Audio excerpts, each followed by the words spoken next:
warahmatullahi wabarakatuh.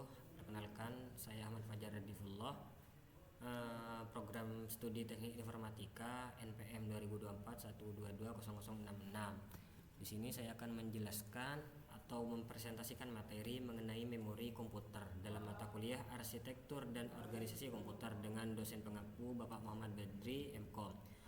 Materi ini akan membahas pengertian fungsi hingga jenis-jenis memori pada komputer. Langsung saja kita mulai dari slide pertama. Apa itu memori komputer? Memori komputer adalah komponen yang berfungsi untuk menyimpan data dan instruksi yang akan diproses oleh CPU. Memori berperan sebagai tempat penyimpanan sementara maupun permanen agar data dapat diakses dengan cepat.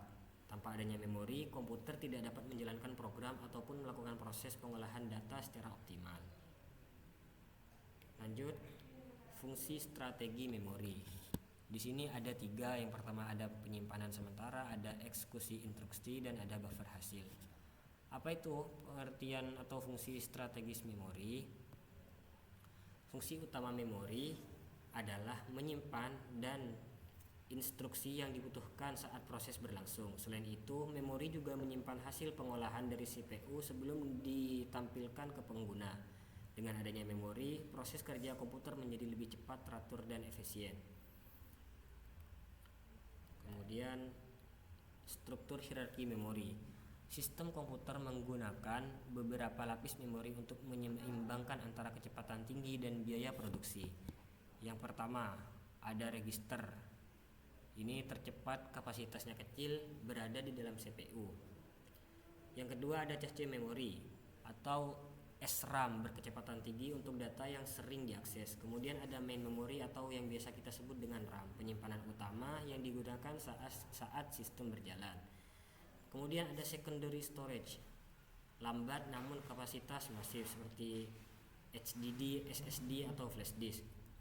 Memori komputer disusun dalam bentuk hierarki berdasarkan kecepatan dan kapasitasnya. Semakin dekat memori dengan CPU, maka kecepatannya semakin tinggi tetapi kapasitasnya kecil. Sebaliknya, memori yang kapasitasnya besar memiliki kecepatan akses yang lebih lambat. Hierarki ini bertujuan untuk menyeimbangkan antara kecepatan dan kapasitas penyimpanan. Kemudian, lini terdepan yaitu register dan cache. Register, yang pertama ada register, merupakan memori paling kecil dan paling cepat yang berada di dalam CPU. Register digunakan untuk menyimpan data sementara saat proses berlangsung. Sementara itu, cache memori berfungsi sebagai perantara antara CPU dan RAM. Cache membantu mengurangi waktu akses data sehingga kinerja komputer menjadi lebih optimal. Kemudian, main memory atau jantung operasional yang biasa kita sebut RAM. RAM atau Random Access Memory adalah tempat di mana semua aplikasi dan sistem operasi yang sedang aktif disimpan. Yang pertama ada sifat volatil.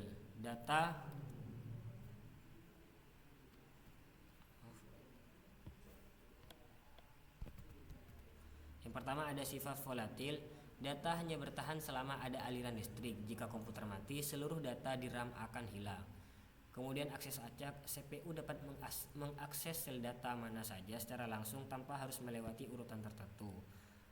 Kemudian dampak performa, kapasitas RAM yang lebih besar memungkinkan multitasking yang lebih lancar dan menjalankan aplikasi berat. Register di sini merupakan memori paling kecil dan paling cepat yang berada di dalam CPU.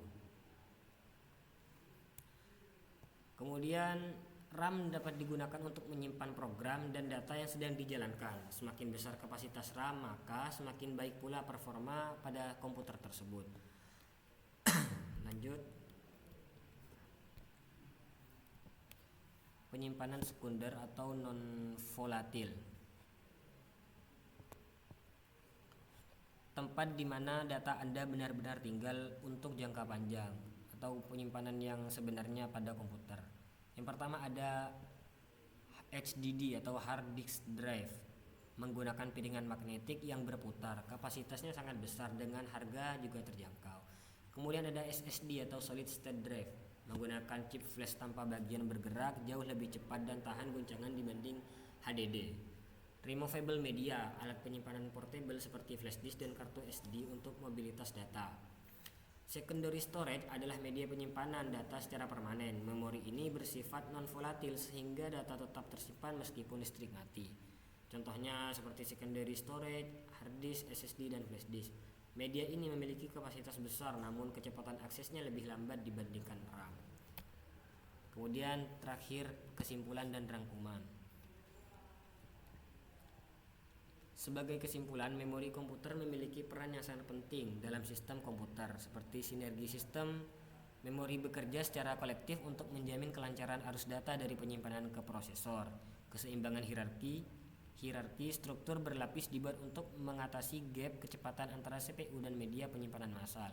Kemudian efisiensi komputasi. Pemilihan jenis memori yang tepat sangat menentukan produktivitas dan stabilitas perangkat digital kita. Dengan memahami konsep memori komputer tersebut, kita dapat lebih memahami cara kerja komputer secara menyeluruh. Mungkin itu saja yang dapat saya presentasikan, kurang lebihnya mohon maaf. Wassalamualaikum warahmatullahi wabarakatuh.